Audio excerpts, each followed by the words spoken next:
Fam, welcome to Funding Billions with Fenoglio. Who am I kidding? Let's say funding millions now. It is 2022. My special guest, Adrian Webb. Adrian and I have actually never met, but I see his name on the leaderboard. I sent him an email and I said, let's do this. I haven't done an interview in like 8 months. He's like, absolutely, I'll jump in. And so this is actually our first time ever connecting. Adrian, where are you based out of? Seattle area. Kirkland, Washington is our specific branch location, but yeah, Pacific Northwest. Perfect. And how long have you been with our company? Just over 5 years. So yeah, the longest I've ever been with any mortgage company is here. So I'm super I like it. I mean, 5 years. It feels like a lifetime. Right. And so start us with, so what was it, 18-ish got going? Mid-17, I started here, and then 2018 came over, or I guess kind of, really started, was my first full year. Did, volume-wise, I know it's kind of part of the show as far as funding billions or at least millions. Did like 31 million in 2018. Did 65 million in 2019. And then last couple of years did just over 100 million, like 101 and like 105 or whatever. So last couple of years, obviously, we've all been blessed with pretty impressive markets, but that's the rundown. Yeah, definitely. We've been blessed with those nice little 2-year run of low rates. But what you did say was, so 18 to 19, you doubled your volume. And 19, if I recall, wasn't a rate decrease. It was kind of like we just kind of chugged along, had a little bit.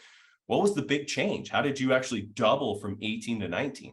No, I appreciate it. Yeah. So 2018, 31 million back then, maybe, we lose track of what numbers are these days. It's all big stuff, but felt like I was working pretty hard, doing good, had a, assistant on my team and was looking to hire another person.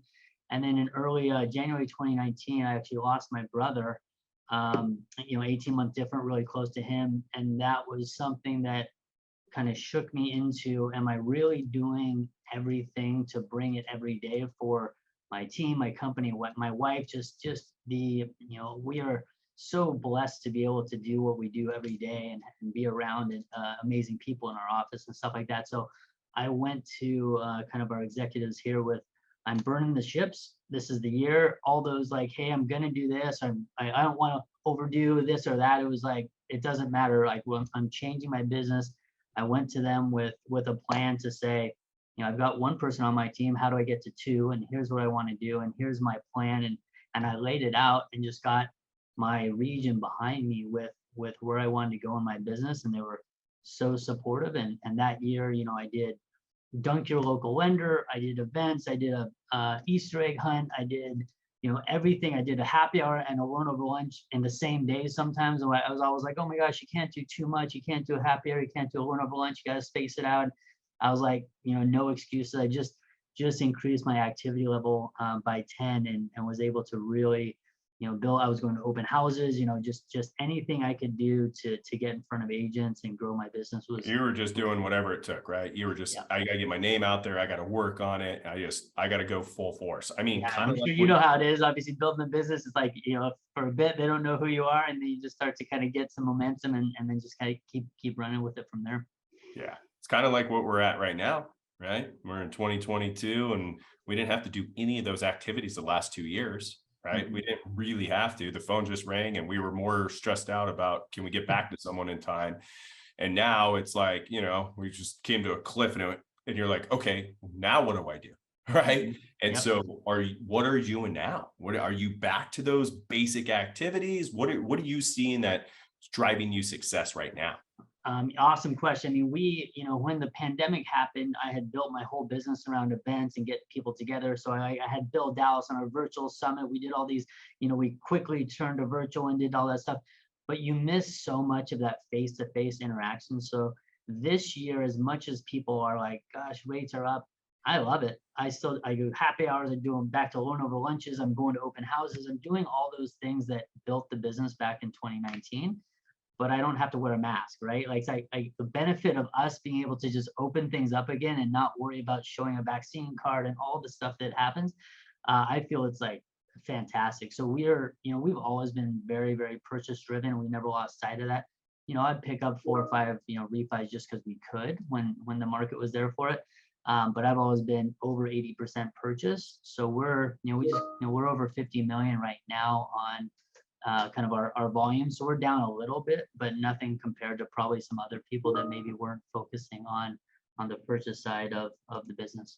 Yeah, definitely. Yeah. I mean, you're at 50 million year to date and you average 100 million the last 2 years. That's incredible. You don't even want to know where I'm at. I'm living like a cliff depth.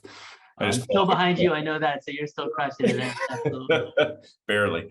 I'm hanging in there. So it's interesting though, right? Back to the basics or what driving you. That's pretty cool. And that's kind of where, like, honestly, it's what I'm doing. I'm like hosting some real estate panel and, 7 days. And I was asked to do it. And I was like, yeah, sure. How many realtors would be there? Oh, 250. Perfect. Can I be the guest? Can I be the main speaker? What do you guys want to talk about? Right. You would have asked me to do this since, I don't know, 2016. I'd be like, I'm too busy for that stuff. Now I'm like, sure, I'll do it. I actually did a first-time homebuyer class with an agent. It was so funny. I feel like it was like February or January this year. Yeah. And I was like, yeah, you know what? I got to touch up on my public speaking. Let me get out there. She had a really good turnout. We had like 20 families show up, and I don't know, poured 3 hours into it, and I had a fun time. And what I'm learning is like all these people miss that interaction. They miss the belly to belly. They miss the lunches, right? And so I think that's something like I know everyone's moving to the social media digital world. You got to put content out there, which I totally hate it, but I'm doing it full face, just jump in. I don't even know if it's working. I have no idea, but I'm trying it. Right. But I will tell you, I still think belly to belly is the number one thing. What do you got? Microsoft Teams on right there? I heard a little. Yeah. The team reaching out to me.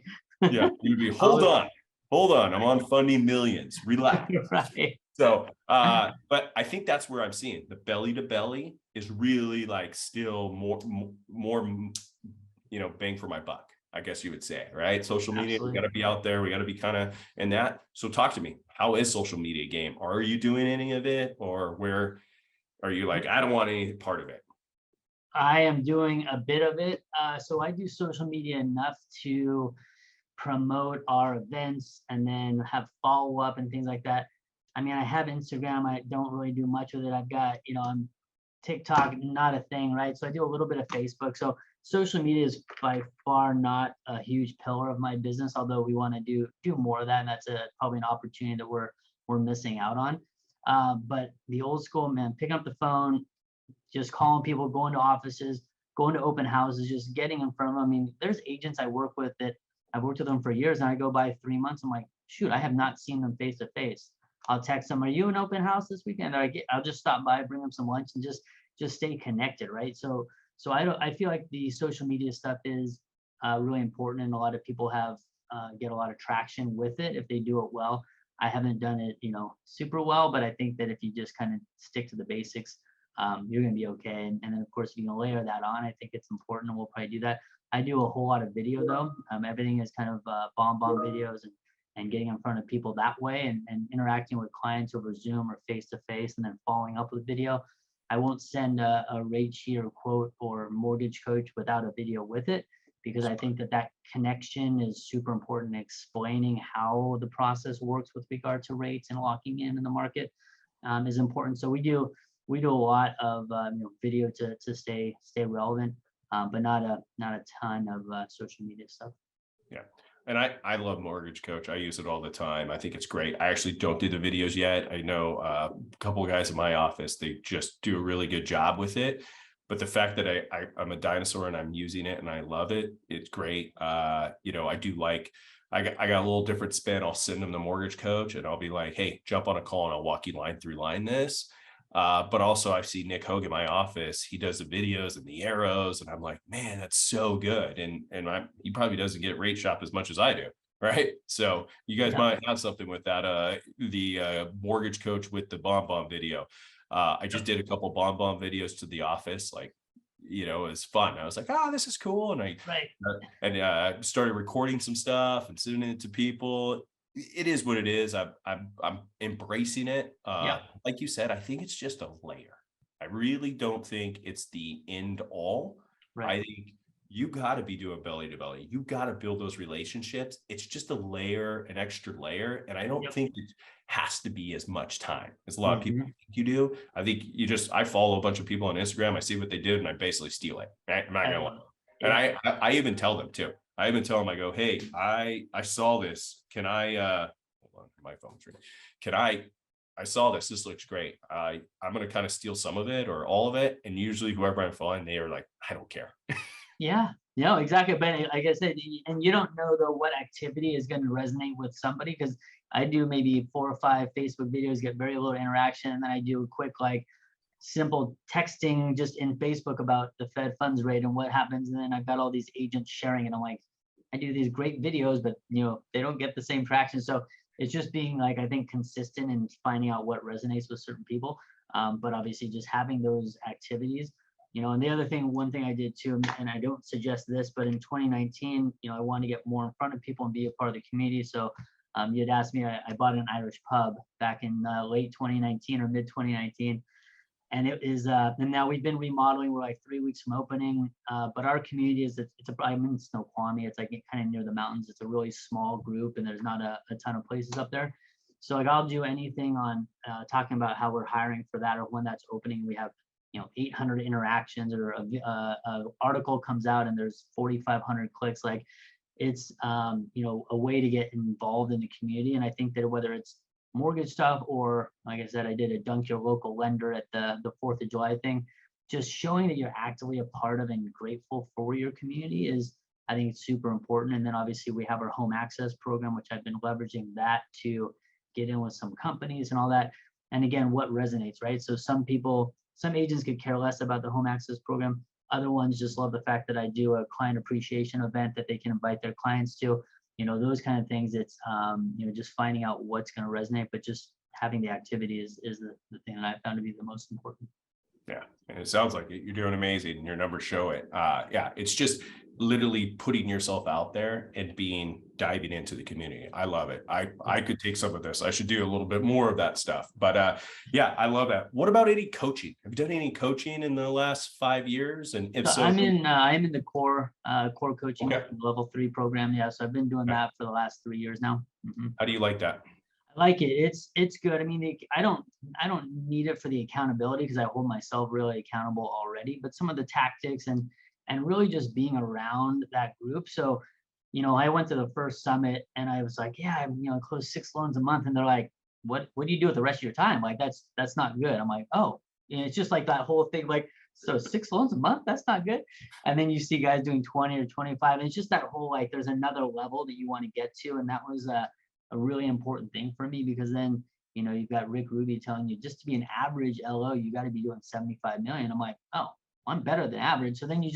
So I think it was more of just that camaraderie around people that are really always pushing and trying to be better and improving daily that I find to be the most valuable there. And then you get some great tactics and just like I said, kind of being a part of the community there, but just getting an idea of like that next level. And then like we have our leaderboard, and then the core puts out their leaderboard, and I'm like, okay, like let's try and move up that ladder. So it's just another Little thing. competition, friendly competition. Right, which I enjoy. Yeah. What would you suggest to someone brand new in the industry? Like, what would you say to them today? What are you gonna do? Right. Man, so when I first I was on a team, and then when I went out on my own was 2017 was my first year kind of on my own. I didn't have a team around me. I kind of had to build. So I woke up at 4:30 in the morning every day, and I worked till 7 o'clock. And people are like, well, what'd you do at 4:30? I'm like, I found things to do. I knew that there was a email campaign I wanted to do, or a letter to a database, or kind of supporting realtors, or doing an event, or doing videos. So the only thing I did is I grinded. I mean, I got up at 4:30 for 7 years, and I still get up early. Like now I'm like, oh, I really sleep in until 5:30 or 6, the latest. But I haven't done the 4:30 thing for a bit.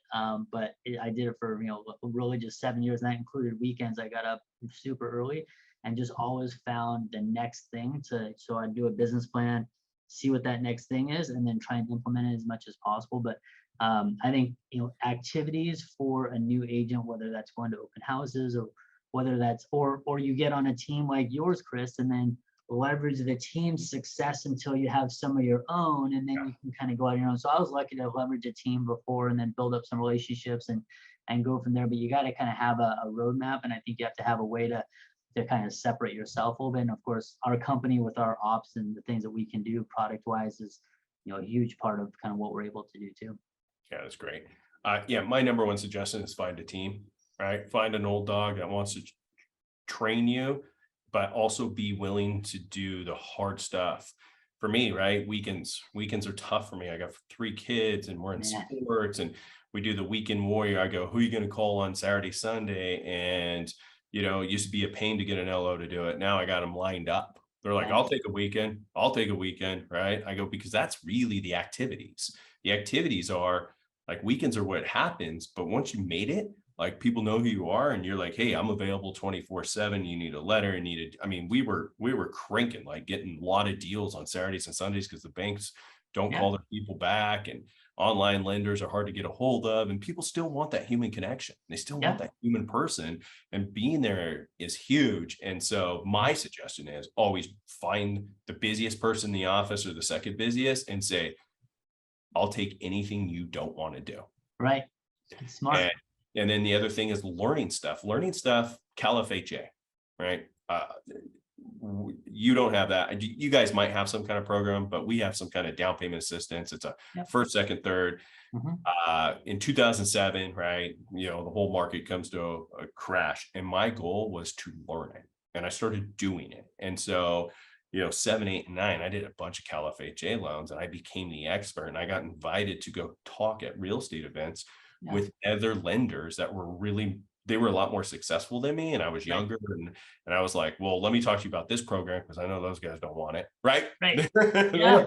And you found a niche, and then you found a way to capitalize on it. So you can then you're like, eventually, like, I don't want to do this anymore because you've right. I don't even want to do it anymore. We have a guy in our office that's like the expert now. We just forward all up to him. He's so busy. He's like 400 leads. He's like, holy cow. And I'm like, yeah, because no one wants them. Right. That's smart. Oh, that's so smart. Yeah. Find that niche, grind it out, work until you kind of don't necessarily need to still do it. Yep. Yeah. Yeah. So that works. What do you do? Any campaign marketing emails? Do you do any text marketing? Are you doing anything out in the marketplace that you think's unique that we need to be doing? I have the same campaign stuff through Total Expert that goes out. I do have an automated thing for pre-approved clients that doesn't look automated. So an email will go out, and then an automated text message will say, hey, I just shot you an email, take a look at it. So it's pretty good. I've talked about this with Tim Rowan to see if Total Expert could do it, and we're not there yet, but it's really good just because it keeps us in front of it. And we do market updates with our TBD clients, we call them, but just an extra touch of, like, I have 7 videos that go out that talks about like earnest money and what the appraisal is and all just educational stuff. So we never have a client say, well, I didn't know. Or if they do, I say, well, remember this email. Again, there's a lot of emails, I get it, but we've gone through and educated them the whole time. It just covers us, and it gives them just another touch and some information so that they understand the process. And it's too much to learn all at once. So it's just a drip campaign that goes out to all of our pre-approved clients. That's probably the most kind of automated thing we do. And then we have our normal, realtor updates and other stuff that we do. But again, back to the basics, like calling our people all the time and staying engaged and adding value with what's going on in the market and when it's a good time to lock, or why that might be, or what's going on in the bond market, or what happened to the Fed. We just want to be that resource both for our agents and clients at the same time. Got it. What products do you sell? What are you selling right now that you think people are missing the boat on? What are you like? We don't do anything too far outside the box anymore. Your normal conventional stuff, FHA, some VA. Cable car right now is a pretty good product for the jumbo stuff. We've got mostly we kind of go through different strategies and why, like down payment or what 3% versus 5%, all that stuff. But we don't have any products that I think most of the LOs would a total. The flex programs I've looked at, is just so hard. It's tough for those because it's almost like you should just wait the 6 months till you're more, on a more conventional program, just where that one's priced right now. Not that we don't give them the option, We did close one just a couple weeks ago, so we do a bit of it, but it's just those ones that are in a risk averse market. It's harder to take the riskier products because they get priced out so far. Yeah. So we kind of stay fairly close to the the standard niche stuff that are conventional stuff that people are familiar with. Yeah, I mean, doing a bank statement loan right now, and I don't know, let's just use a rate of 7.75 or 8%. It's a gut check, and you're seeing a lot more people go, I'm gonna wait. Right. But it's scripts, right? It's overcoming it. It's, hey, you want to buy this $1 million house, you're going to show $200,000 in income. You're going to pay, in California, you're going to pay 13% in state, and you're going to pay 32% here. So you're going to write $96,000 check on 200 grand in income, Right. or your payments $1,100 higher a month. Yep.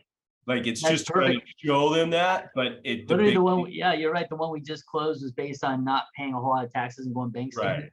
And I'm like, it's rare that this pencils out to be better for you, but it 100% is. And that's it's awesome to have those products in those situations. You're exactly right, because that we can speak to them in those terms, and it's like, Yeah. this is actually a better program than you paying an extra 150 grand in taxes or whatever. Yeah. Yeah. So, I mean, there is a niche for them. It's just when the rates were 4, it was a lot easier to 4.75. You're like, no big deal, right? Well, Right. now you're at 7 or 8 and you're seeing a huge pause.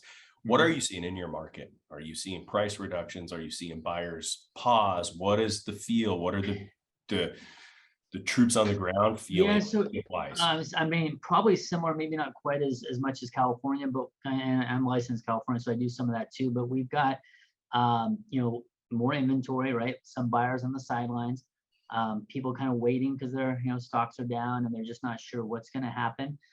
But the nice thing is, and I tell our first-time home buyers this, and also like we had a VA buyer go under contract at 490,000, all closing costs covered, 0 down, and that same townhouse was 580, 3 months ago.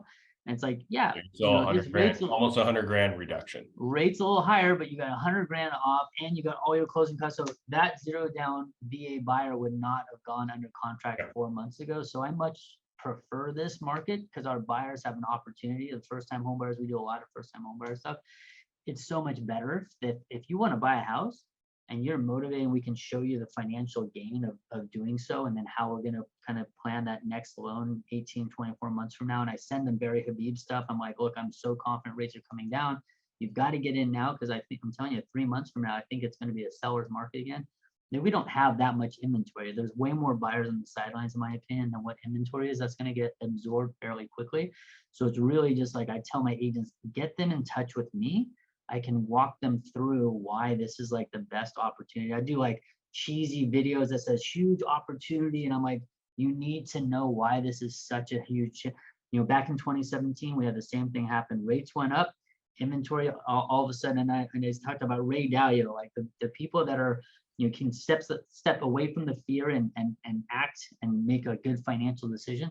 Those people that bought in 2017, some of those houses are double, right? So they've gone up by 2. So it's really just we have the same thing as most markets, where there's a little more inventory, people on the sidelines, but we just try and continue to educate them on why this is such a great opportunity. Yeah, we saw this July of 17. We saw 3.875 go to almost 5 in December. Yeah. The housing market probably went down 10% nationwide. But 10% from what? Well, it went 10% from, June, May numbers. And then after that, you did right after that, then it just skyrocketed again. So It's just one of those things that, like right now, awesome time to buy. Yep. We're talking about sellers buying down, there was a cute little thing on Instagram and stuff.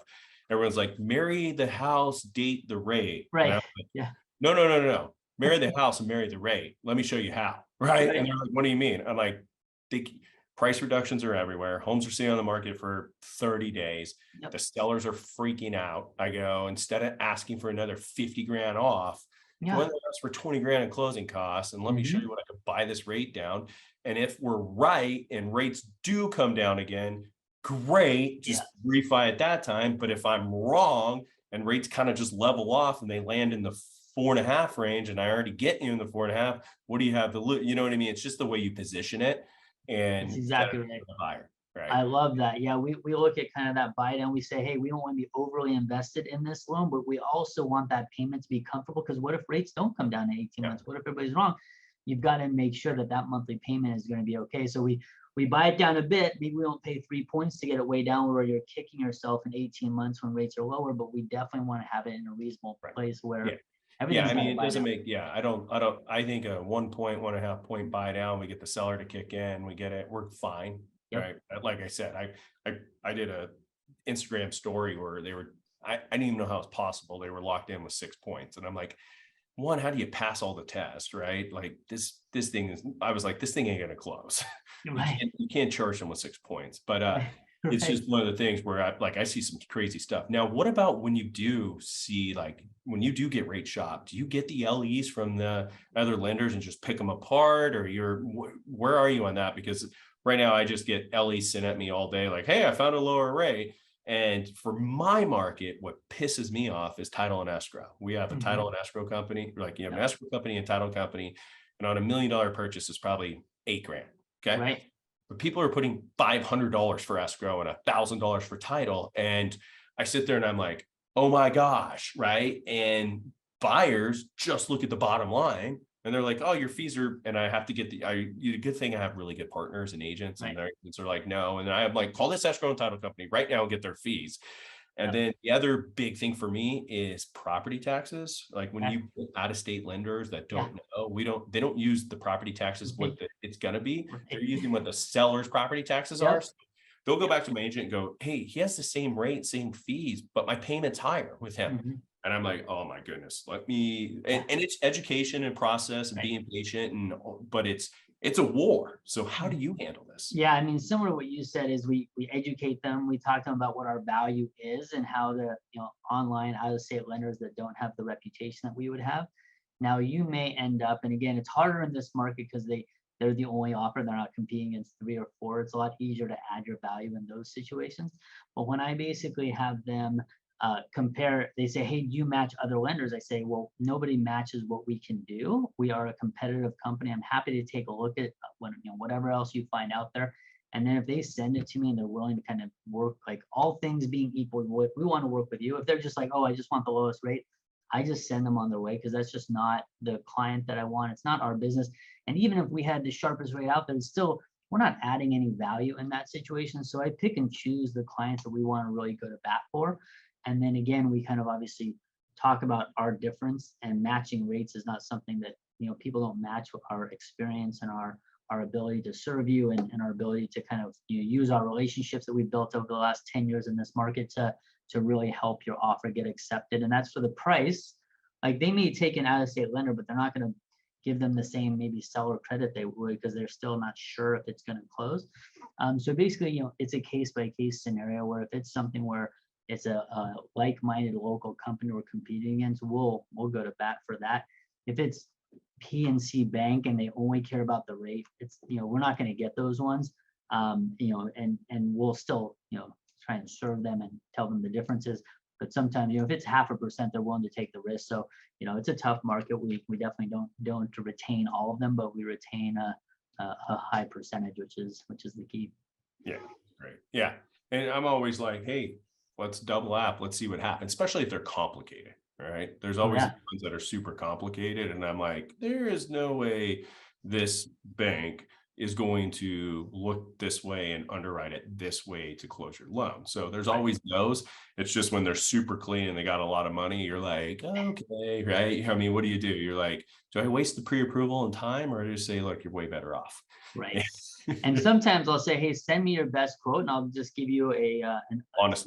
unbiased, honest, hey, if that's a great deal. Otherwise, they, like you said, if we see that the taxes are wrong, or if they didn't add in the right stuff, and they're just making it look nice and fluffy and good, Yeah. or the Quickens or the Rockets of the world, they have a 3.5 point buy down to get a certain rate, and the consumer only sees that rate. I'm like, well, we could charge you 3.5 points if you want as well, but that's not the strategy that I would recommend, right? So we'll poke holes in it and try and again retain as many as we can. But there's definitely it is a tougher market to add that value.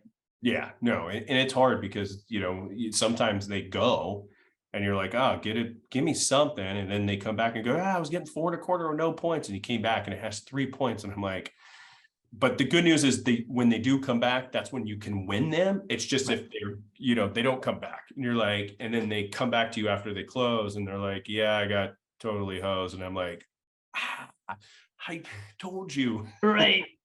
No, exactly right. I know. And then, like you said, just keep doing good business, and we'll get our share, and run a reputable kind of team here. So that's kind of the goal.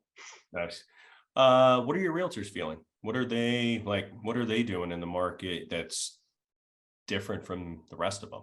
Oh, I mean, there's still the ones that are being active. They're doing the open houses, as many activities as they can. I had a home access learn over lunch with Scott Harris just recently. I had 25 agents show up because they're looking for those pillars and ways to kind of get more leads in. They understand that ability to do that with a program that goes to employers. So they're just they're struggling. They're looking for anything. I work with some, the top agents are still going to be the top agents in any market. So about a year ago, I was kind of been working with, it's called Real Producers Magazine or whatever. So I have a lot of those agents that are still getting their deals. Obviously, there's less of them, but they're staying busy. So I've been kind of aligning with as many of the top agents as possible, knowing that they're the ones that will kind of rise to the top in this market. And then there's still the new ones that are out there grinding, doing open houses. They're getting us enough deals to kind of keep us busy, and then they'll build their business. But it's same thing, kind of case by case. Some agents are taking August, they took July and August off because they're just like, hey, I've been grinding for a couple of years. So some of our agents are just taking a breath and taking a chance to relax a little bit too. So that's tough. They're tough, right? It's one of those things. So what happens? What's your rebuttal to buyers that say, hey, I just saw home prices drop $100,000. I'm going to wait because I think it's going to come down more. Mm-hmm. Yeah. And I just had this one yesterday. So I always tell them, you can never time the market, right? You can think that you're timing the market, but if you feel like prices are going to come down, again, this is a 3, 5, 10-year investment. I'm letting you know, if you wait a month or 2 months, rates are going to come down, buyers are going to come back in, and now all of a sudden your prices are pushed up the other way, and it happens very quickly. So just know that you can never time it perfectly. Right now, you have a great opportunity to get under contract on this home.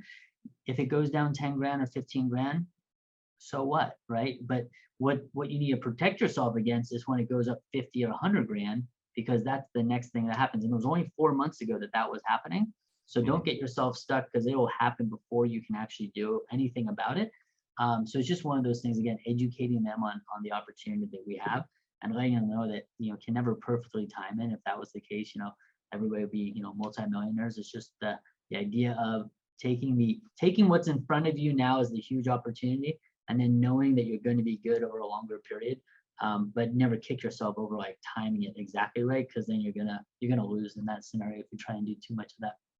Yeah, 100%. That's a great, it's kind of what I say. I was like, you can never time this thing, right? But you can, position yourself where you can go into escrow. Now, in some areas we're seeing multiple offers. We're seeing 7, 8, 9 home, you know what I mean? It really, the right houses are right. Exactly. Right. The right houses are, and it's hyper local. All right. You may have, where the area I live in, there's nothing listed in the 250 homes I live in. Down the street, we call them the number streets in Huntington Beach. Those are, beaches, PCH and the beach, and there's number streets. There's 40 homes listed.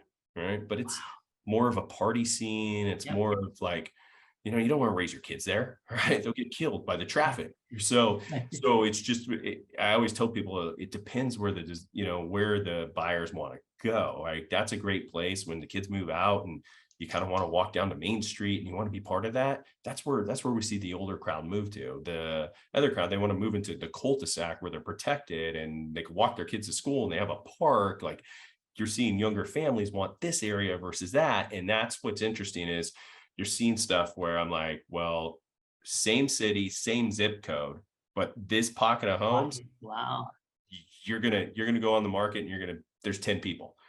This market of homes, you can do whatever you want. Right. Okay. There's 40 of them. go write an offer on all 40. One of them is going to work with you. So it's super hyper local right now is what I tell everyone. And so that's what I'm seeing in the market. Any other comments that you want to talk to FAMLOs or give them some advice?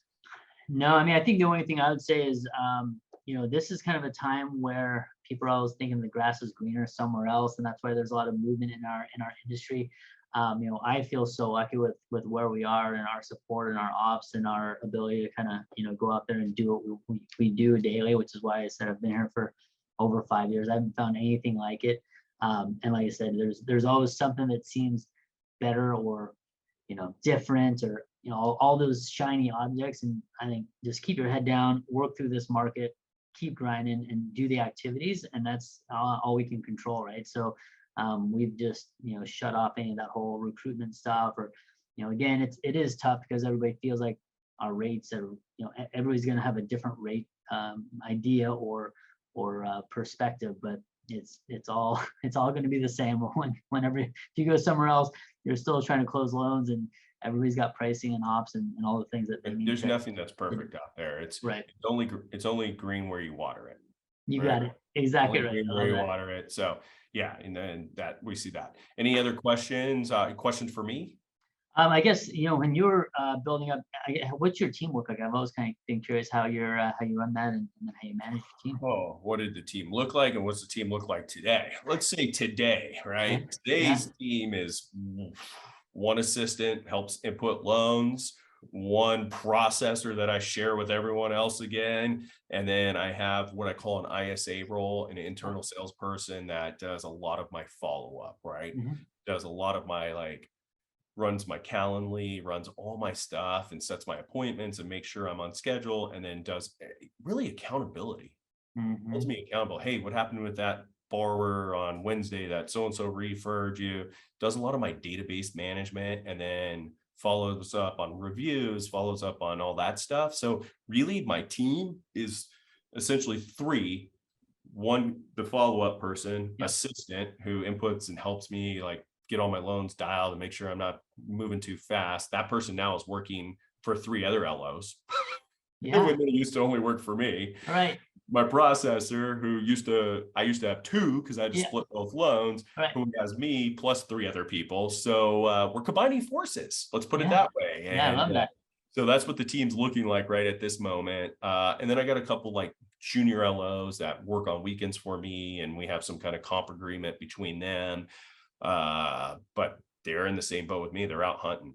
They're not, the team Fenolio doesn't have 500 leads anymore. Right. So we're grinding every single day. We're grinding together and really going after it.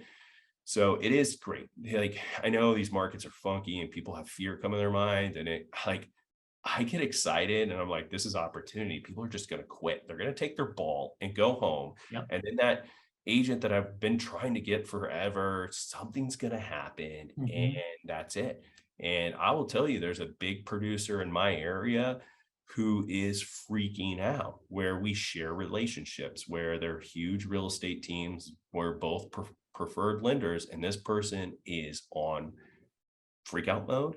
And the 2 teams I talked to, their head persons came to me and go, look, we kind of want to work with you only. Your energy, you're positive, our agents like you. This other person is telling us that we need to change our business. They're not going to get enough loans from us. And they're really pushing us and not, coming from a fear-based, which is, we don't like this. And this person's well-known, 20 years in the business. Wow. So it's kind of and I'm super laid back about stuff. I'm like, we'll be fine. Relax, right? Stop. I'm turn off your turn off your phone, because if you ever watch Social Dilemma, whatever, that Netflix where you have a phone and they just right. I go, that's what's happening. You type in mortgage crash, you're going to read all about a mortgage crash. You type in housing's going up, you're going to read about how values are going up. Your phone is the devil. It's gonna whatever you look for, you will find. It just depends on what you look for. Whatever you look for is gonna affirm it, right? It's just gonna tell you this is what you're thinking. So I always just tell people, ignore it. Ignore the noise, keep your head down, stay focused. So I love that. That's cool. Yeah, that's a great advice. Yeah. Cool. Adrian, it was great finally meeting you. So at the next event, come up and say hi. 5 years and we've never like crossed paths. I think I've seen you like cruise by. Right. Same idea. I think I saw you at the pool or whatever, but ever like. Right. And I'm like, I know that person. I seen his face on the leaderboard. Is that so-and-so? So, hey, it was awesome. I'll shake your hand next time we're at an event for sure. Yeah. And this is cool because, you know, it's our first one, funding millions, right? So we're changing. Yeah. All New right. show. Adrian, have a good one. Finance America LOs. Hope you enjoyed it. Stay tuned for the next one. Thanks, guys. Thanks a lot, Chris. Appreciate you.